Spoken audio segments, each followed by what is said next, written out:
I'm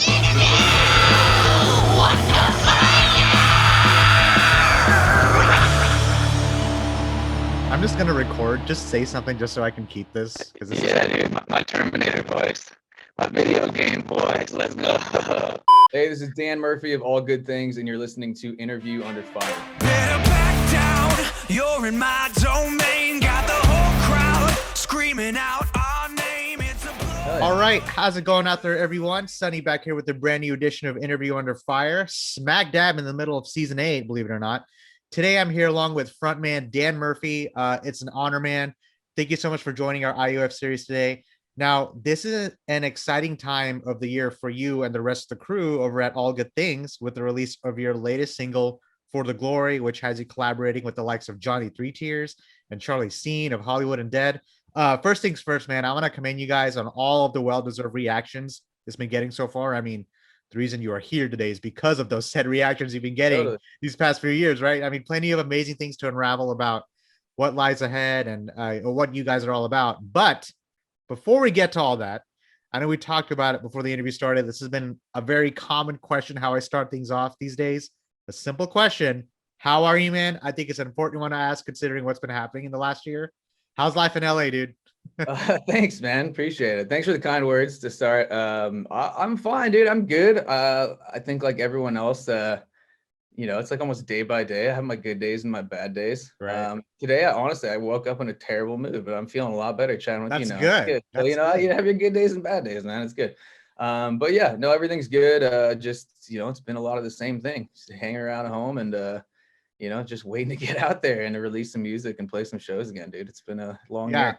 All good things. That's going to be the main theme throughout this entire interview. Just all good things, because that's what we want to keep that on the constant. Hell yeah. And Hell yeah. I do want to wind the clock back here, Dan, to perhaps where it all started, because for fans and listeners who may not know, and this will be on every major stream out there, if you could just briefly shed a bit more light about that moment in your life that led to the forming of All Good Things with Andrew, Liz, Miles, and Tim into what you guys are today, because you weren't really planning on being an actual band, right?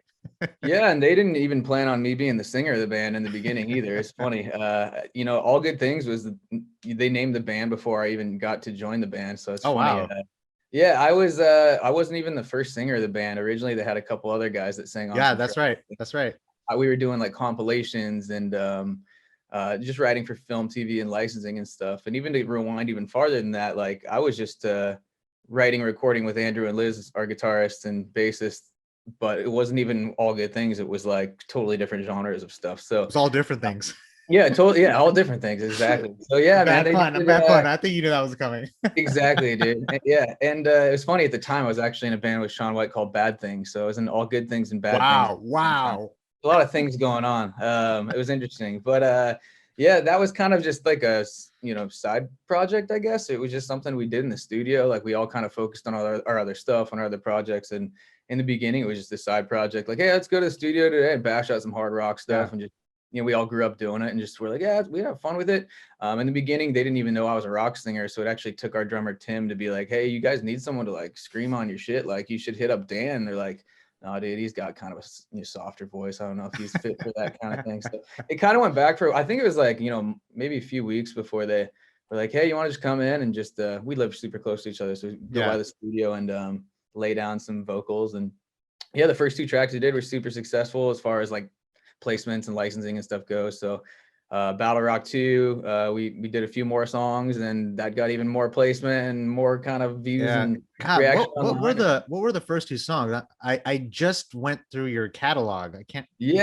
So let's see. The first 2 songs I ever did. I remember Battle Rock. I remember Battle Rock when that came out. Funny, I have to look it up now. Like the first one I ever did was maybe it was Search and Destroy, I want to say, or Never Surrender was in there too. There's so many, dude. It's like those old back catalog things are funny because they were never really recorded to be like an album specifically, or like it wasn't like we were forced to rush anything out. It was just kind of like, oh, whatever we bash out that day, we'll release it at some point. And it just we just never overthought it, dude. We just kind of got together and threw some stuff at the wall, and then a few things stuck, and just I don't know, it was fun. It was just more people having fun and not taking it serious, and then it ended up being the serious project it is. It's funny. And now here you are with the whole band getting ready to release a new album later on this year.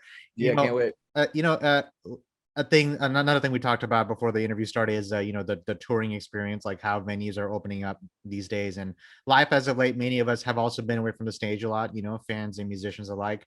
But I wanted to ask, how was the touring life and the live music experience for you personally, Dan? Because now we've all been just kind of been forced to take this whole unexpected step back, and has this time lately made you develop a newfound appreciation of the concert experience? Because we could talk about food, Yeah. culture, fans, all we want. What was your biggest takeaway from that now that we're here? Yeah, and I was most worried about that. I was kind of scared coming out of the pandemic. People would be like just so used to getting these live streams delivered to their couches at home, and like, they never have to try to go out and see a show again. It was like they were so well done and so creative. Some of these live streams too. It was like, well, damn, like, are people gonna want to go see live music in person anymore? Like you've got to freaking, like, TVs are so cheap and it sounds so good at home. Like, I just was hoping there'd be a demand for it, but it seems like we were talking about, they're booking a lot of shows and tours now. And you Right. said you went to one recently, and a lot of people are turning out. And Yeah, at least here in Texas, I'm sure you've heard like no masks are needed anymore. And Yeah, I mean, yeah,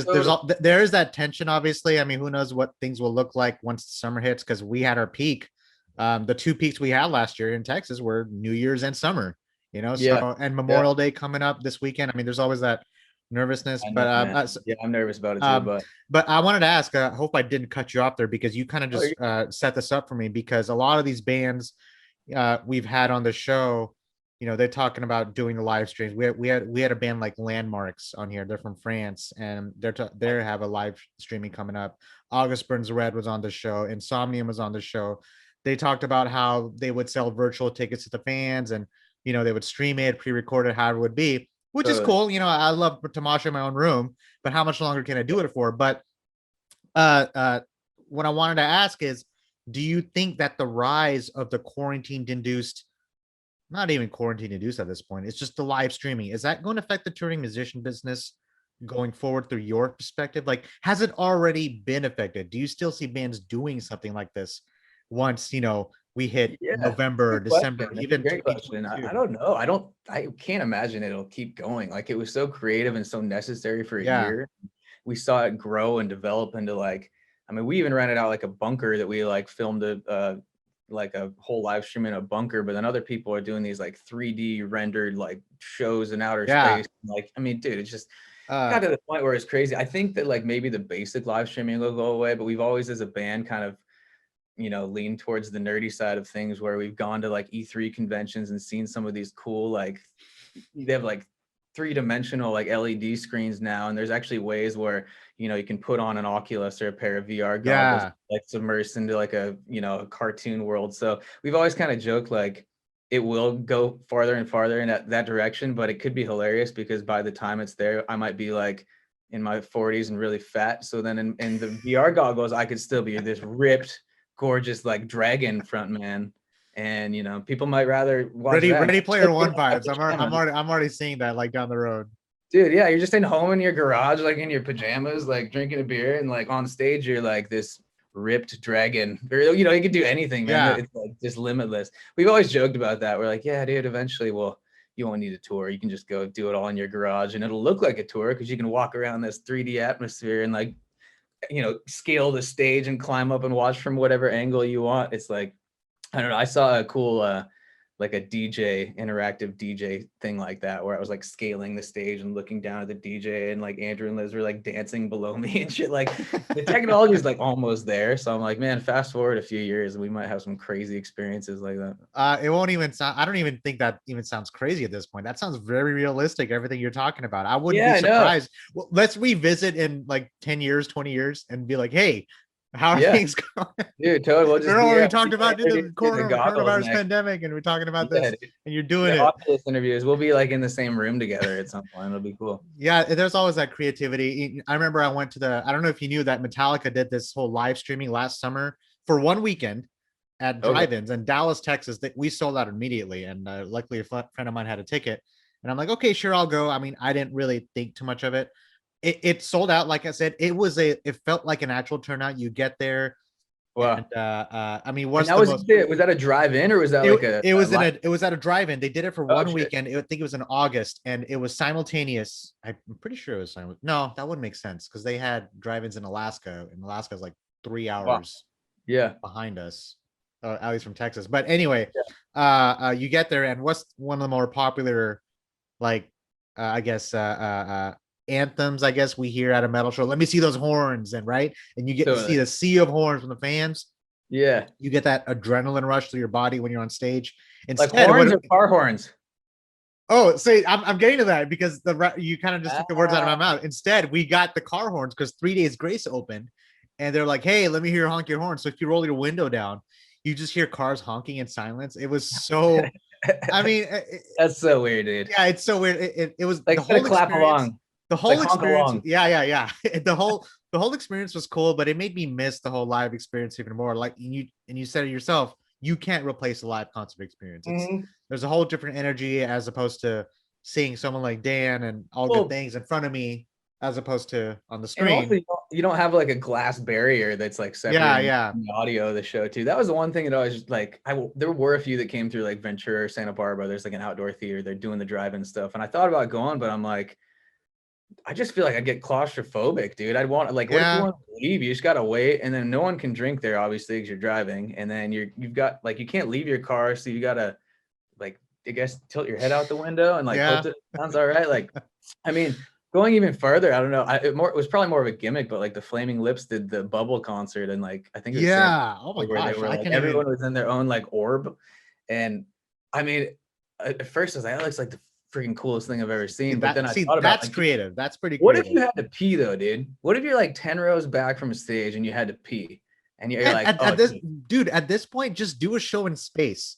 Just yeah, take whatever gear you need with you, whatever astronauts use to pee in their. Sounds little- less complicated than a bubble. I don't know how like getting in and out of that bubble gave me a panic attack. Just, If like, we have the watching- technology to do this right now at this point, just try to sometime down the road. I am sure there are bands out there thinking, even Metallica, we could do a show in space. I mean, Dude, I think people probably saw stuff like the bubble shit and they were like, yeah, maybe anything but that. We'll do space next. Or we'll just stick oh with my live gosh, streaming. dude, we could go down this rabbit hole forever and ever.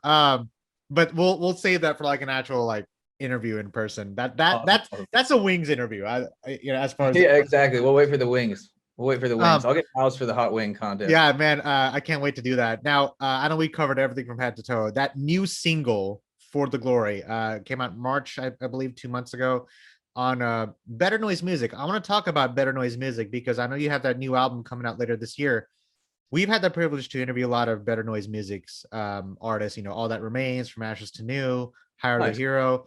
What is it like signing with such a renowned label like Better Noise to kick things off with the new album on the horizon? Oh, it's super exciting, man. I mean, obviously they were, they're kind of kingpins in the rock world, and we've always kind of held them above a lot of the other labels out there as far as like who we were kind of the dream signing to or whatever. But right. I mean, in the beginning, like we never thought about getting signed. It wasn't about getting signed. We never wanted to be signed. It was just we wanted to put music out, and then I don't even want to be here. I mean, and obviously the dream was like, it was just kind of like, dude, we kind of just thought that was the idea was gone. So I mean, after all these views and messages and Spotify started taking off, and then people reaching out asking for shows and stuff, we started getting a little industry attention and reached out to Better Noise, and we kind of saw that we had similar vision of what the band could be, and they've kind of got a cool way of kind of making a piece of the pie. And every kind of there's not every band on their label really sounds the same. They've got a lot of cool totally different sounding still hard rock stuff, but it's all kind of like unique. So I think the visions lined up and everything, so we signed with them. And to be totally honest, in the beginning, we thought it was going to move a lot quicker. Like we were used to self-producing all of our own music and putting it out ourselves, self-releasing through Extreme Music, which is our licensing company we work with. And it was all like, essentially us running our own thing, and just, we were approving music and we're putting it out. And like, it was never, we never thought twice about anything, even artwork or lyrics. It was just such an easy, simple, like, whatever, throw it out. I didn't even know the band name was at the beginning, and then, fast forward to, we originally thought we were going to re-release the Machines as like a deluxe release. And then, that didn't happen. And then Corona happened, and we had all these tour dates canceled, and the album got pushed back a year. And We thought it'd be a very quick, process, but it ended up being, we realized that we had a lot of work to do too. We had a lot of thinking to do about the band and rebranding and just little stuff like just me redesigning our logo and everything like that, and all the merch and all the like web store stuff. Everything we do is like ourselves. So it was a lot of just like stepping back and realizing like, oh wow, we didn't think about it a whole lot, and now we really have to think about and dissect everything and develop a story. And a lot of that came through the fans reaching out and telling us like what inspired them. And visually they were uploading these animated videos and game music videos and kind of showing us like what visuals they like to see with our music. And it was cool. We've kind of fed off each other in that way, where they've inspired us and given us ideas. And those messages are kind of the reason we ended up doing anything, really. It was just these YouTube messages and Instagram now. It's crazy. Yeah, and here's why that's important, because the signing of Better Noise, because tracing back, because since then your music, what is it, more than doubled in monthly streams across digital platforms. I mean, averaging over 2.8, I have the figures here, 2.8 million streams per month for each of your songs. Say that 5 times fast. What goes through your mind when you hear something like that? Yeah, dude, it's just not even real to me, dude. It's just I don't know. We haven't toured really. We played only a couple shows of this band, and we've been sitting around for a year during Corona. We've done a lot of live streams. We've seen a ton of people join our live streams and comment, and we've been able to talk back and communicate that way, but we've never played a show to like people singing our music back. So I think when we hit the road this fall, we start touring, and it probably still won't feel real. Yeah, it doesn't. Yeah, it's still, I don't think it ever will. I mean, it's still so strange. Even when we first, before For the Glory came out, we went on Spotify. We had 2 songs, Fight and Get Up, which were on our Battle Rock collection. And like those, for whatever reason, kind of did a similar thing where they just kind of took off together and got all these, views and videos on YouTube. And it was just so unexpected. And then we put out For the Glory. We knew something was special about that song, but we never expected it to like shoot past those other 2 the way it did. We always said it's like one of the easiest songs we've ever written. It took it was literally like done in a few hours. It was like an afternoon we wrote that song. And there's other songs on that record we struggled over for a week. So it's just funny when it's like a song was beamed down to you from the sky, and it was like, here, it's yours now. You're going to be playing this for the next 10 years of your life. Yeah, and I know you guys are mostly known for writing like these anthemic headbangers, ranging from like video games. I'll move my head to the side here because Mortal Kombat, obviously. But of course, that's the movie. But as far as the game is concerned, Mortal Kombat, Super Bowl, if I'm correct. I don't know if it was this year's Super Bowl or last year's. Shark Tank. Go ahead. You know what's funny about Shark Tank is that that was like one of the older ones, and that was like before even Machines came out. And I was watching Shark Tank because I'm actually a fan of the show. Yeah. It was some sort of like speaker with like a Siri or something like that. But they started playing I think it was Wire Walker, or it was one of our like just one of like our smaller songs no one's really heard, but it had this really heavy intro. I think it was Wire Walker, but anyways, it comes on. We're gonna have to look this up. The guy was like playing. He's like, "All right, play my song," and it was like really heavy, and everyone kind of cringes. They go, "Oh God, no! Skip that song, not that song. Play my favorite song." So they like skip the All Good Things song to play like a different thing. So we were really only in there for about 5 seconds of an instrumental. I had no idea. That's bad music that was supposed to be skipped, but it was hilarious. Like I remember watching that. Like that's the beauty of this like licensing thing, is you never know where it's gonna end up. You never have any clue, and like I'll just be watching TV and it'll just pop up or something. Like yesterday I was watching the playoffs, the NHL playoffs. It was the Carolina Hurricanes and the Predators. And I had to take care of something right when it went to overtime. Anyway, go ahead. Oh, dude, I'm a huge hockey fan. I'm a Stars fan, obviously. Okay, nice. So we got to the finals last year, but anyway, go ahead. Yeah. I mean, going into the third period, we found out NBC had like licensed For the Glory this year. So like almost I've seen four playoff games this year going into the third period with our band name and For the Glory like taking up the whole screen, and with like a montage of like Sidney Crosby holding the cup, and then like it's for each team. And I'm such a hockey nerd that like I thought I was gonna pass out, man. Like when I see that in real time, I don't expect it coming. It was just such a cool dude. I'm really happy to hear that. Like that's really awesome to hear. Who obviously I was gonna ask, who's your team? That's going to be the obvious question. Kings, man. I grew up a Ranger fan because I had family in New York. But hey, you know what? As long as you guys took out the Blackhawks those years when you guys won the cup, I'm okay with that. I mean, we're on the same page there. Yeah. I mean, Stars and Blackhawks, dude. Every time it's like here in American Airlines Center in Dallas, it looks like Christmas when you're in the crowd. Like, for sure. The bandwagoners. That's the Anyway, funny thing about LA too is like there's so many Chicago fans. You go to an LA game and it's like 50% Chicago fans. By the way, I did live in LA for 3 years. I did actually film out there in Fullerton, so LA is actually my sweet. second home. So Man, obviously, nice. obviously after I became a Stars fan. So sorry about Yeah. that. I was born and raised in Montana, so I had no professional sports team. Oh, dude. So you're at the anywhere, dude. So we actually would drive to Calgary to see games when I was a little kid, and Calgary's like, I don't know, like 12 hours, something like that, maybe even more actually. But I was really young, and I got to go see like Gretzky play when I was a little kid. So I grew up like a Flames fan. Whoa, dude. Transitioned into Rangers, and then I moved to LA like 11, 12 years ago, and just because I'm, love seeing hockey in person, I kind of just took on the Kings, which has been epic, dude. I'm like, we're all obsessed with hockey, at least. Dude, I love hockey. It's crazy. Like during a pandemic, I mean, obviously, and I went to the Winter Classic. Sick, dude. When the Stars and Predators actually had the flag. That's awesome. I mean, I could move my computer, but it's like the That's flag awesome. of the. That was probably the best game I've ever been to in my entire life. But sick, but the fact that you got to actually be in a hockey crowd in Canada, like the way I think the hockey should be seen. That's pretty awesome. And of course, with the whole, I mean, nobody could have predicted like what the Stars went through last year with the whole coronavirus, going to the Stanley Cup final, the whole Winter Classic. I mean, even during a pandemic, it was a buzz around town with Dallas. Obviously, it's the whole, what is it? Cowboys and Mavericks, the two teams that really stand out the most. Yeah, no one cares about hockey really. It's down here. Now they do, but now going forward, hopefully, once later on this year when hockey is scheduled to start the default way. We can go about that. We get the shortest off season ever. It's gonna be nice. It's just only a few months before. That's true. That is definitely something to think about. Man. Yeah, during the beginning where they stopped all sports, I actually went to the last game. Like it was literally the last sporting event in the country because I was on the West Coast. I went to the Kings game, and we last March. Like 2020. So like, me and my buddy went because we had this eerie vibe where like, I guess it might be the last time we get to see a game in a long time. So we went, and it was just, dude, I swear, like I've never seen more people line up for a sink. It was like the men's room, usually it's like you're lined up for a urinal forever, and then everyone just runs out and goes to their seat and no one washes their hands. It's like disgusting. There was like 50 people in line for the sink, like out the door, and no one peeing, and it was like everything. Oh my gosh. The weirdest vibe of that I'm pretty sure we were at events on that same day because that night, like I said, I was at a show at the Gas Monkey, and soon as I even brought a hand sanitizer, just a little bottle.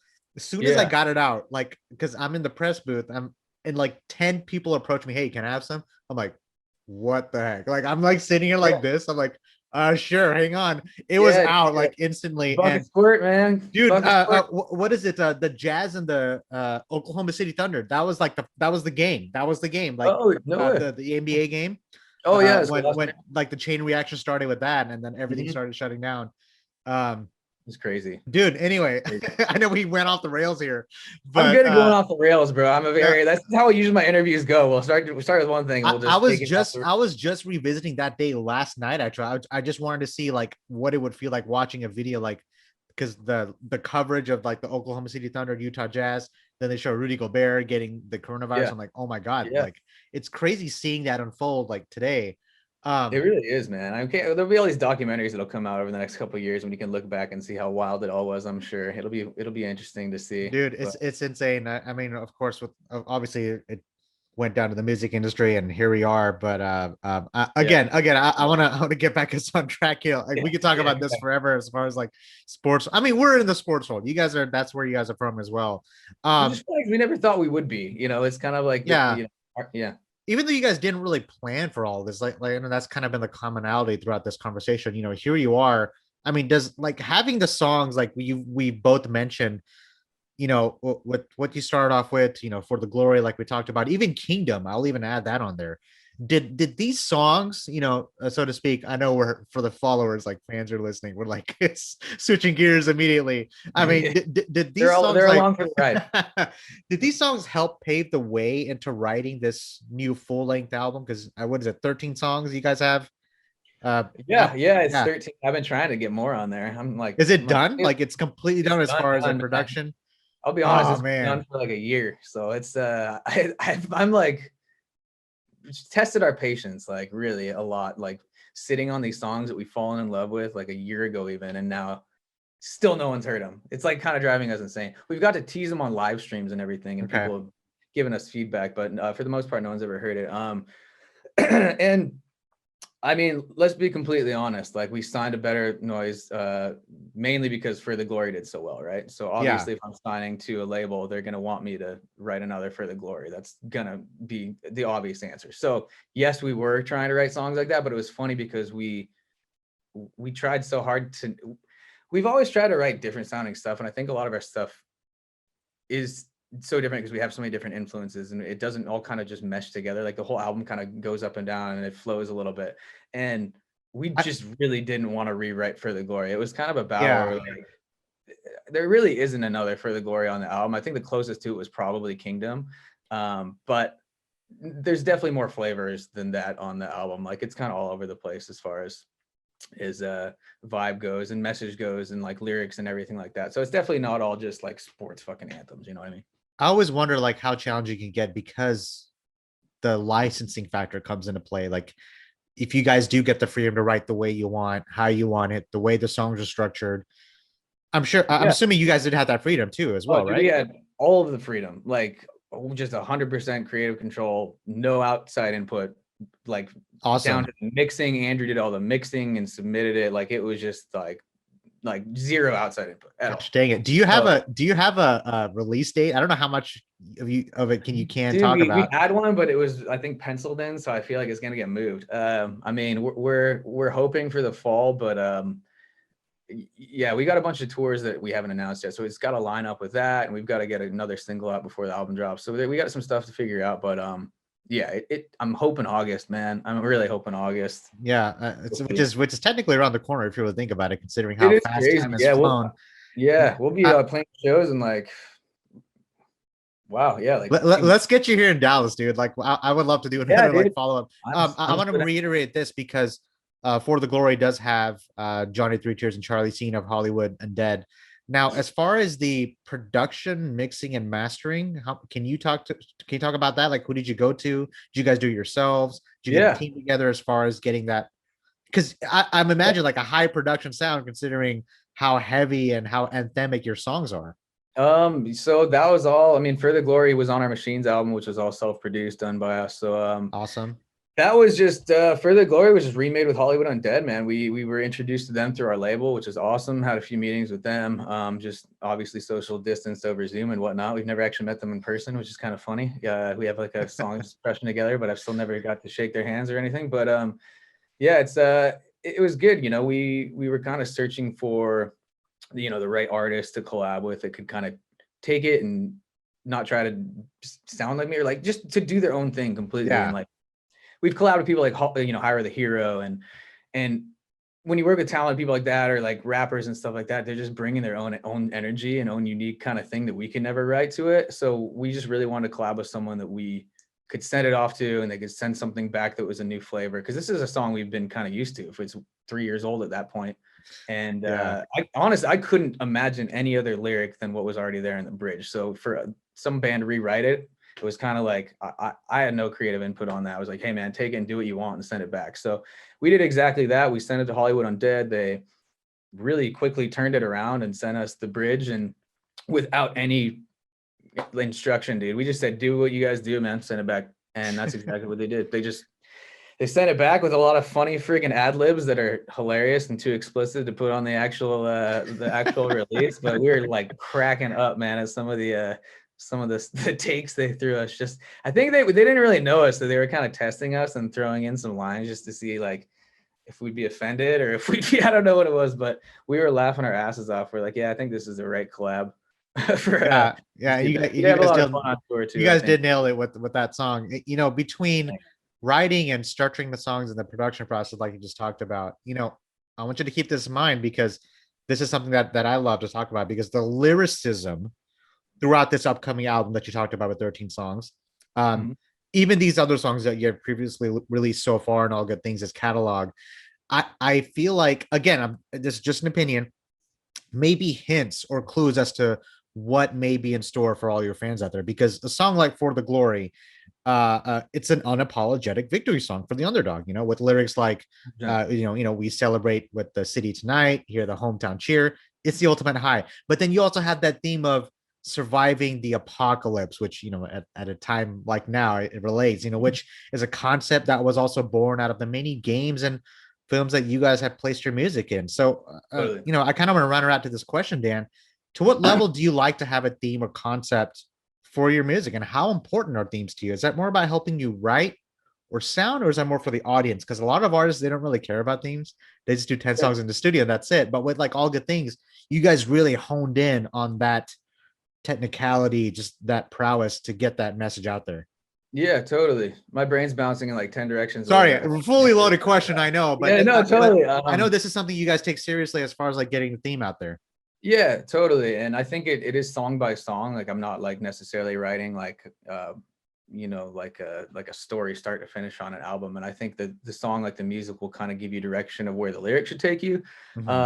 But yeah, in the past, we have kind of gravitated towards the rise of the underdog, kind of cool post-apocalyptic imagery, and the side of things that we've seen in all the GMVs and the AMVs, and what kind of inspired the fans to gravitate towards our stuff. And another thing we always do is we write our music to usually with like a cool epic movie in the background. So like if the music kind of cinematic, yeah, generally with like, some of the crazy shit we're watching while we're writing, it's like, okay, this is kind of a vibe. But yeah, we've definitely, like, man, my brain is going a million different ways. We've really tried to go like what we're kind of trying to do. You've seen the For the Glory artwork, and we've partnered with a kick-ass artist in Toronto who's developed this sick art and this imagery of this like city we've basically tried to build. So like in the background of like the For the Glory, there's some other buildings that are kind of like part of the other artwork. And we're kind of like each single, we've got like 9 out of the 13 or 10 out of the 13 songs we've got art for. And we're kind of trying to like piece together this city that we've like built. Kind of like a puzzle almost. Yeah, I mean, in a way, yeah. And I like, you can kind of like see the way it's being sewn together, and like we can eventually like introduce characters if we really wanted to. But we try to kind of create this world that just really, it's a positive message too. And a lot of the music comes from just like, banding together and getting through hard times. And all these songs were written before coronavirus, and then the virus came out, and we were dying because, like, dude, we got a song called End of the World that was like, I mean, if that came out last summer, it's just like so many things lyrically were like, and we have a song, Hold On. How many times have I said dude in this interview? Good Lord. Oh, me too, bro. That's my go-to where it's no, it's just the anticipation of getting your songs out there. I totally It's just like there's so many songs lyrically where we were like, I mean, there isn't even a cover we had where like, and everything, like all the struggles people have gone through over the last year, where like there couldn't be a better time for this music to come out. So that was the battle with us. We're like, we need this to come out now because of the shittiest year ever for people. We want to help people get through this because it's helped them in the past and stuff, but then you can't tour and support it. And then what do? Your album's done with the cycle, and you go back in the studio and you couldn't play any shows. So it's been a struggle of like, us begging almost, hey, can we release another song or a cover or anything to get people by and just kind of share these lyrics while they mean so much to us. And like, I think it'll still be relevant when it finally comes out, but it's just, it's the perfect album for 2020. Unfortunately, it has to be a 2021 album, but I think it'll still be relevant. I think it's just a perfect album for life itself. I mean, I think it's just, you can't take it, dude. You can't take anything for granted now. Man, I feel like I need a beer now. I haven't got water here. Like, just grab one, dude. Yeah, we're hydrating right now. From the different experiences and perspectives in your timeline that you have taken in, which we have discussed about so far, playing for as long as you have, and the people you have met and worked with doing these collections of songs, including the fast-paced, rise to recognition, so to speak, with All Good Things and your relationship with your bandmates. It sounds like you still have much left to put out there with the band's artistic vision and yours. This is definitely something you have a passion for. And the truth is from what I'm seeing, you've experienced plenty already in your career, Dan. Have your aspirations as an individual or even a musician, have they changed or evolved since when you first started performing in the industry? Like, do you see things differently today?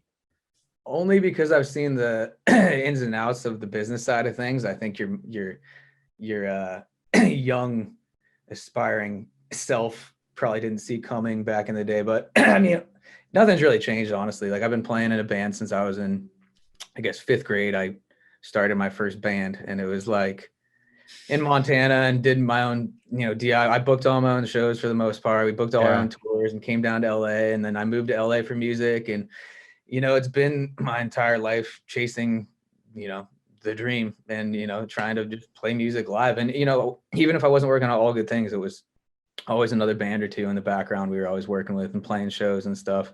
It was just All Good Things. We just never thought it would get an audience and develop into something, which is funny as it is, but no, dude, nothing's changed. I mean, it's always been the goal of getting out, playing shows, and writing music you love. And I guess the only thing that's changed over the years is what music I'm writing. Like sometimes it won't be hard rock, it won't be rock necessarily. Like I might go into like the indie or electronic world a little bit, but yeah, dude, it's always just the best feeling in the world is finishing a song and releasing it. Like there's please do a 5-bit version of your songs. Or 8-bit version, yeah, dude. I would love to, man. That would be. I'm just thinking, like video games, like the background you guys come from, the songs you have. We talked about it actually. I mean, Scott Pilgrim versus the World is one of my favorite games. So like that intro, the Universal intro, you know what I'm talking about? That 8-bit intro. To be honest with you, but I know what you're talking about. Yeah, dude. Watch the movie though. The intro in the movie, that's exactly what that is. Okay, awesome. But it would be sick. We talked about doing it because there are some bands out there like In Flames that have done like the 8-bit. Yes, they have. Yeah, which is freaking sick, dude. You're going forever about that. Playing like games like that. So like I just don't know if I could personally sit down and like program it all. It sounds like a nightmare. I do wonder, as you're telling me all these things, if you were a musician, what would you be doing right now? Has that ever crossed your mind? Honestly, I'd probably move to a ski hill and just live at a ski hill for like a year or two and just be a lift operator or something, dude. I don't know. Yeah, that's okay. That's an answer. I'd move to the mountains and just like hide away for a little while. I'd probably delete all my social media and just never go on Facebook. I can't tell you how peaceful that sounds right now. Just the thought of having something like that. It's nice to.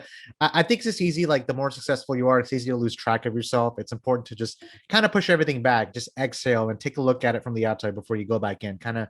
Yeah, it's 100%. Important to remind yourself why you do what you do. I wouldn't be here today if it wasn't for the music you guys put out. So yeah, and it's funny how like not to get too sidetracked, but it's funny, like the bigger and more involved you get, like the less involved in music you become in a band. You become very true sidetracked with all the social media and all the interviews and everything. All the it's all fun and games, but it's like it's funny how social media, and there's so many different platforms now you got to focus on and post separately too. It's like it's a lot more than just being a musician and a songwriter. Yeah, I mean, I just want to do what I want to do, like that's it. That's why we do these things. Totally, man. Yeah. Your days were like, oh, I just wish I could just write a song.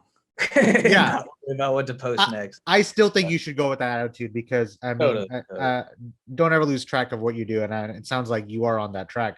Man, Dan, this has been such an honor. I know we're almost reaching an hour here. We could talk forever. Yeah, it is obviously a fun interview. I gotta be honest. We've had a good time. I look forward to, like I said, I look forward to the day we do this in person. Usually I end my interview on a pretty fun note, like asking like, what are your favorite albums or movies? But since we're technically on that subject, what are your 5 favorite video games you can think of at the top of your head? Ooh, now I'm putting you on the spot. All right, like all time since I was a little kid. Sure, I think you have that list already, don't you? Well, I was just kind of thinking back because I grew up such a Sega freak. Like I always played Sega and was like obsessed with. For me, it was every NHL that ever come out. It started up. Yeah, I have all the NHL games. Yeah, everyone from like I think 92 or something on. I think my first one was like 02. I think it was the one with Aginla on the cover. Okay, yes, sick. Yeah, I was playing when it was still like the overhead with a star and everything on like Sega Genesis. Dude, well, my origin started with the Nintendo, and then it was 64, and then GameCube, and then came like the Sega Genesis, Dreamcast, and then we of course PS4, PS2, PS3. But I loved a lot of those like Mortal Kombat, and I loved a lot of the fighting games. Like I love Primal Rage like so much. I was like obsessed with that dinosaur fighting game when I was younger. Street Fighter and stuff like that. But now, like last night, I was probably playing Rocket League till like 4 a.m. So dude, I've been like obsessed with that shit. I still suck. I'm terrible at it. But me and our drummer Tim will get on every once in a while and we'll play. And I mean, last night I was in the zone, bro. I was crushing, so I got a lot of wins last night. So I don't know. I've lately been obsessed with Rocket League. I recently just moved to a new house, so I haven't been doing a ton of gaming. But since I moved here, I've pretty much only opened Rocket League, a lot of Red Dead because I never actually finished that. I played the first one. I don't know why I never picked up the second one. I think it was between that one and I played. Have you played Horizon Zero Dawn by any chance? Yeah, yeah. Oh my goodness gracious! Oh, I've I just can't stop playing dabbled. that. I've dabbled, and it looks It looks epic. I got it. Yeah. I also recommend if you haven't already. This is I think we're about to reach a year since this game came out. Ghost of Tsushima. I was literally gonna say that, dude. My drummer just got it this week, and my other Oh buddy, my goodness. I don't know, 3 months ago was like, dude, the wind like blows you where to go, and it's like you Dude, follow. dude, it's so crazy. Okay, so we're talking about cinematic, right? There's a version of it called God dang it, I forgot what it was called, but there's a version of it where you just play in black and white. So Oh, it gives wow. it that neo noir feeling, like when you're as if Crazy. like you're immersed in a film, technically. Yeah, yeah. But I recommend doing the black and white version after you finish the actual game because Okay, okay. Yeah, I can get that I, game though. Everyone's talking about it. I purposely am not playing it right now because I can't stop playing it Do if I anything pick it else. up. I know.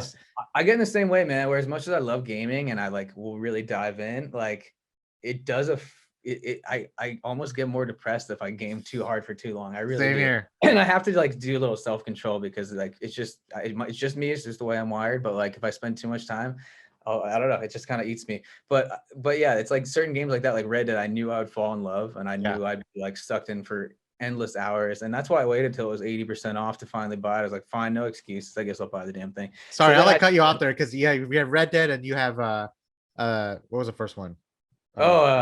Well, Rocket League is what. Yeah, yeah, that's what- Rocket League. Sorry, so and that's then, two, right?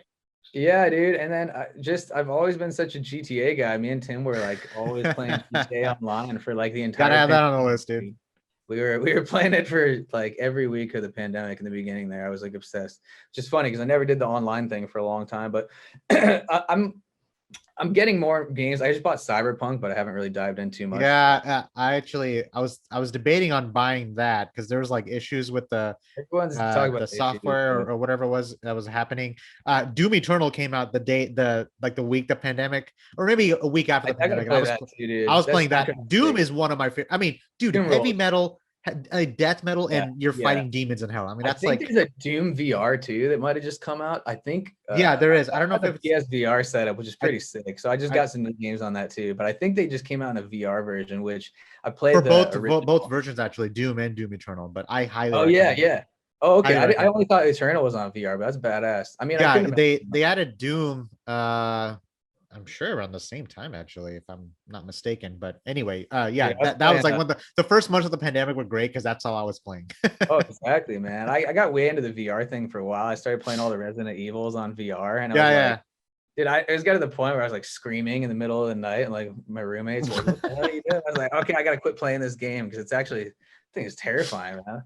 I love it though. That's just me. But anyway, is that 4? How many have you? I think I named like we named like 10. We named like 10 games altogether. Yeah, let's just keep going. I'll just jump online. We'll just game after this, I guess. Dude, MKX obviously. MKX and MK11. I actually went back and revisited it after this movie came out. Hell yeah, Mortal Kombat. But dude, I'm all about those free PS Plus games too, man. There's a game that just got released called Wreckfest this month. Yes, yeah, that's right. I need to. Wreckfest is dope. You should check it out. It's worth now it. You made this mentalist. Now you made this mentalist in my head. I'm gonna have to like. Yeah, Destruction Derby was like my favorite game as a little kid on PlayStation. You just like it was just a car game. We run into each other and blow each other up. I'm just gonna do all my like editing tonight because I don't have any interviews tomorrow, so I may just game all day tomorrow. Yeah, there you go. It's a perfect way to spend a Thursday, right?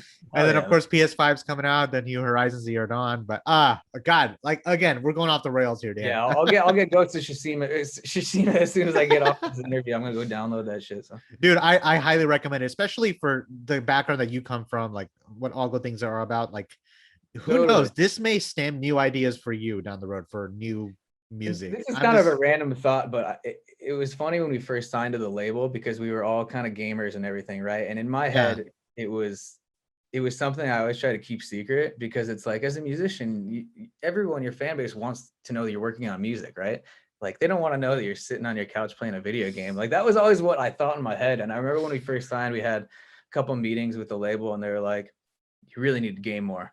You like really need to game more and get way better at your first person. Because I suck at first person shooters. I don't mess with Call of Duty. The only like first person that I'm really immersed in is like, well, Skyrim is probably my favorite game of all time. Skyrim, like I play that still today. Like that's that let me know that I can actually be okay in first person. Yeah. I mean, I'm decent. I play God of War a lot too. I still suck at that too. I just Call of Duty's next level where I'm just shooting the sky. Dude, I can't do Call of Duty. Like maybe I'll do Star Wars Battlefront every once in a while, but I think I started with like my buddies that were like, our old drummer was really, and he had a portable like a Call of Duty unit he would bring to rehearsals. Like he was so good. So he'd be like, hey, play this level, and I'd walk like 20 feet. I could never make it past like the first ditch, and I was like, yeah, I'm never playing Call of Duty again. you know what I'm thinking? Like a lot of these bands I've interviewed before the pandemic, even today, like they would tell me on how you probably have seen it, like tour buses, they would have Nintendo Switches with them, like in their bunks. So I can just imagine like a day in the life of Dan Murphy, like touring, and you're just gaming before a show. Like, all right, let's do this. See, we've already talked about ideas. Put 2 TVs. We're gonna put one in the front of the bus and one in the back of the bus, and then we can use our hotspot so we can still like go online. Yeah. And, like, play against each other while we're driving down the road. We'll see how it works. But. Okay, let's do that. Let's game when we're actually doing an interview real, next time. I should start firing the Twitch up more often when we're gaming on the road. That'd be pretty fun, actually. Yeah, Twitch is definitely something that has gained a lot of steam during this pandemic. So that's a lot of all good things to look forward to, pun intended. Right. But Dan, again, this has been an honor. Like we keep going off we can hang all day, dude. We really could, man. I'm hungry though, so I really want to go eat. It's like 3:00 here in the afternoon in Dallas. It's hot down here. We're finally getting some good weather now. Do you have any do you have any last words? Is any shout outs, anything you'd like to plug in or mention as far as all good things before we finish things off here? I don't know what more new details you can give me on the new album, any new music video. I don't know, touring's open up, any live stream, what you can and cannot talk about? Totally. I mean, all yours. We're gearing up to announce a bunch of tours. So we've got a bunch of fall dates in the works. The only thing we've announced so far is Aftershock Festival. Oh, that's right. I didn't even mention that'll be sick. We're playing on Sunday. Metallica is the headliner that day, so that's going to be epic. I can't wait for that. We just announced Welcome to Rockville, which is in Daytona, Florida. Yep. That's going to be November 15th, I believe. And then I wonder if that's the same show my friend is actually going to, because she mentioned a tour and like a festival in Florida later on this year. She actually booked the festival and she was like, hey, you should come. Like, I have to go. It's one of the maybe the biggest rock festival in Florida. It's going to be sick. That's probably it then. The lineup is killer, dude. Can't wait for that. And then we're kind of just sewing all of that together with other tours. So we've got another tour I can announce next week. So slowly I'll be able to kind of announce some stuff. We have some Texas dates in the works, so I'll be able to kick in person, dude. We'll eat some hot chicken wings. Dude, I like it. We're gonna stay in touch, obviously. After this interview, obviously we'll keep in touch on how the summer looks heading towards the fall. But we'll definitely do that. Everyone who's listening, this is Dan Murphy from All Good Things. Please stay on the lookout for The Glory is out now on Better Noise Music. And if you can, when the album drops, I highly recommend all the fans and followers to purchase the album because the bands can't do it without your help. I still buy records that's sitting in the corner of my room. I mean, one of the few, man. Thank you. I'm old fashioned that way. I still like having like the actual artwork in hand. I mean, look behind me. It's what I'm all about. So, hell yeah. Totally. And don't forget, you can listen to this podcast on all major podcast streams out there. Check us out on interviewunderfire.com. Dan, you stay safe out there in California, man. Whether I see you in Cali or you're here in Texas, we'll hang out for sure. Definitely. And I'll talk to you next time, buddy. Awesome. Sonny, thanks for having me, brother. I appreciate you, man. Better back down. You're in my domain. Got the whole crowd screaming out our name. It's a blowout. It's a hurricane. It's over before you know it. While you're shaking, we're a dynasty in the making. We're the royalty. Now we're breaking down the enemy. Move over. For the soldiers. Take a swing, I can take a hit. If we die, it's fine. We live for this. It's all for this. We're gonna stand. Hey guys, thanks for listening to Interview Under Fire podcast. If you guys liked what you heard, please subscribe and share our channel. And please leave a 5-star review as that helps us tremendously. If you'd like to check out more, visit www.interviewunderfire.com or our social media channels on Facebook, Instagram, and YouTube. And finally, we want to thank you all for the support you've been giving us. Keep it burning.